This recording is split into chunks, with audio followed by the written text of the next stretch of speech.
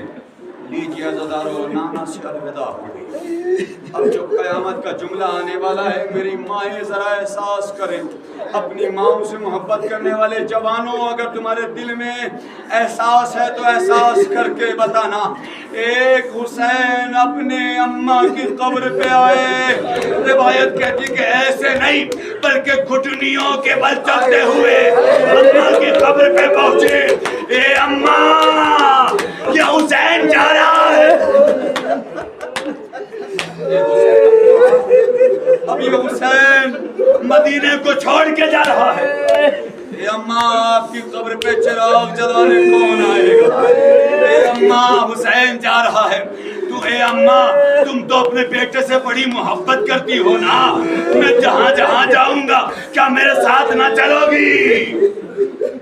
اللہ جیسے ہی یہ جملہ کہنا تھا کہ ایک مرتبہ شہزادی کی قبر اطہر میں لرزہ پیدا ہوا اور ایک آواز گونجی، ہے حسین میرا بیٹا، ارے تو جہاں جہاں جائے گا تیری دکھیاری ماں تیرے ساتھ ساتھ ہوگی، اے میرے حسین کربلا میں اکبر کا جنازہ تیرے ہاتھوں پہ ہوگا، تیری ماں دیکھ رہی ہوگی، اصغر کا جنازہ تیرے ہاتھوں پر ہوگا، تیری ماں تیرے پاس ہوگی، اے میرے لال تو زین سے زمین پہ آئے گا، تیری دکھیاری ماں دامن پھیلا کے کہے گی آجا میرے لال میری آغوش میں آجا، اے میرے لال جب سے تو نے مدینہ چھوڑا تیری ماں دوبارہ مدینے نہ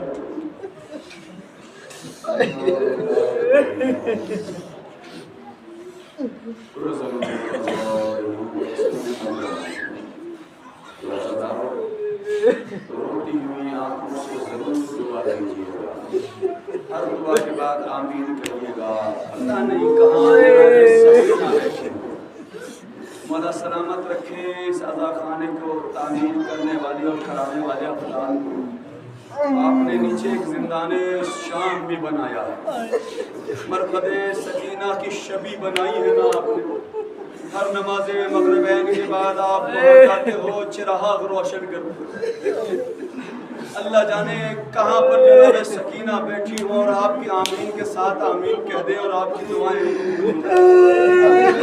مولا ہم دعا گو ہیں، جناب حبیب نے مظاہر کی ضعیفی کا واسطہ، مولا حسین کی غربت کا واسطہ، مولا کے چاہنے والے جہاں جہاں بھی بے خصوص تمام ضعیف حضرات کے گناہان کبیرہ اور صغیرہ کے مغفرت فرما، اے پروردگارہ علی اکبر علیہ السلام کی جوانی کا واسطہ، بی بی سغرا اور کبرا کا واسطہ، مولا کے چاہنے والے جہاں جہاں بھی ہیں بے خصوص تمام جوان نوجوان بہن بھائیوں کو راہ راست پر رہنے اور نیک اعمال کرنے کی توفیق عنایت فرما، بارالحال اصغر علیہ السلام کی کمسنی کا واسطہ، بی بی سکینہ کی بے بسی کا واسطہ، مولا کے چاہنے والے جہاں جہاں بھی ہیں بالخصوص تمام بچے بچیوں کو اپنے والدین کا مطیع و فرما بردار بنا، اے بارالحال ہمیں اتنی توفیق عنایت فرما کہ مولا حسین کی عزاداری برپا کر سکے،